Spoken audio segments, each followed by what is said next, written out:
রাজা বাবু, রাজা বাবু,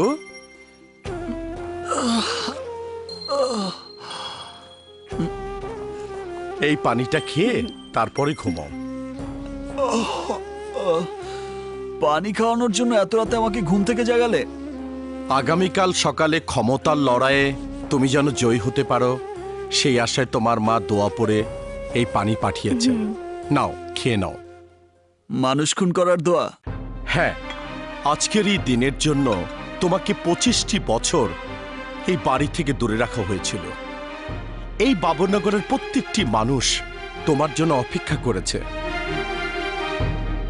আমি মেয়ে সেজে এতটা বছর এই সৈয়দ বাড়িতে পড়ে আছি শুধু তুমি আসবে বলে, আমার বাবা ও ভাইয়ের খুনিদের তুমি শেষ করবে বলে। কিন্তু আমি একা তোমাদের সেই আশা?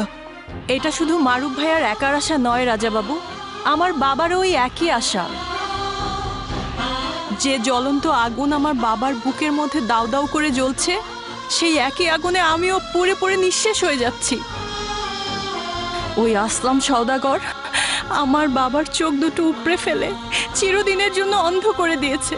তাই তুমি যখন ওদের উপর হামলা করবে, তখন আমার বাবা তা দেখতে না পেলেও ওদের মৃত্যুর আর্তনাদ শুনতে পারবে। আমাদের এই শেষ ইচ্ছাটুকু পূরণ করার জন্য তুমি ওই আসলাম সওদাগরকে শেষ করে দাও, ধ্বংস করে দাও ওই সওদাগর পরিবারকে।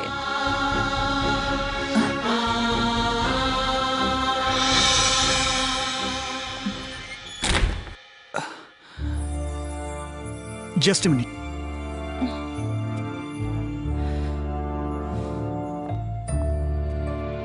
আমি জানি এসব শুনে তুমি টেনশনে পড়েছ, তাই আমি তোমাকে সত্যি কথাটাই বলছি।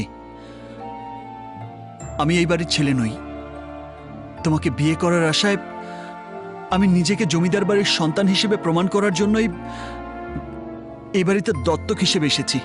নো, আমি দৌলতের সাথে প্ল্যান করে তোমাকে এই বাড়িতে নিয়ে এসেছি। তুমি? হ্যাঁ রাজাবাবু, অসহায় মানুষের জীবন বাঁচানোর জন্য নিজের জীবন বাঁচিয়ে রেখে তোমাকে লড়াই করতে দেখে আমার মনে এই বিশ্বাস জন্ম নিয়েছে যে একমাত্র তুমিই পারবে এই বাবুনগরের নিরীহ মানুষদের ওই অত্যাচারী সওদাগরদের হাত থেকে রক্ষা করতে। আমার বাবার উপর সওদাগররা সেদিন যে নির্যাতন করেছিল, তার প্রতিশোধ নেওয়ার জন্য আমি চৌধুরী সাহেবকে তোমার খবর দিয়েছি। আর তুমি সৈয়দ বাড়ির দত্তক সন্তান হিসেবে এখানে এসেছো, তাই বলে আমি তোমাকে এই স্বার্থের জন্য ভালোবেসেছি তা নয়। সত্যি সত্যি আমি তোমাকে আমার জীবনের চেয়েও বেশি ভালোবাসি। আল্লাহ না করুক এই লড়াইয়ে তোমার যদি কিছু একটা হয়ে যায়, তাহলে তোমার সাথে আমাকেও এই পৃথিবী থেকে বিদায় নিতে হবে। আর তাই কাল সকালে লড়াইয়ের ময়দানে আমি তোমাকে জয়ী দেখতে চাই রাজাবাবু, জয়ী দেখতে চাই, জয়ী দেখতে চাই।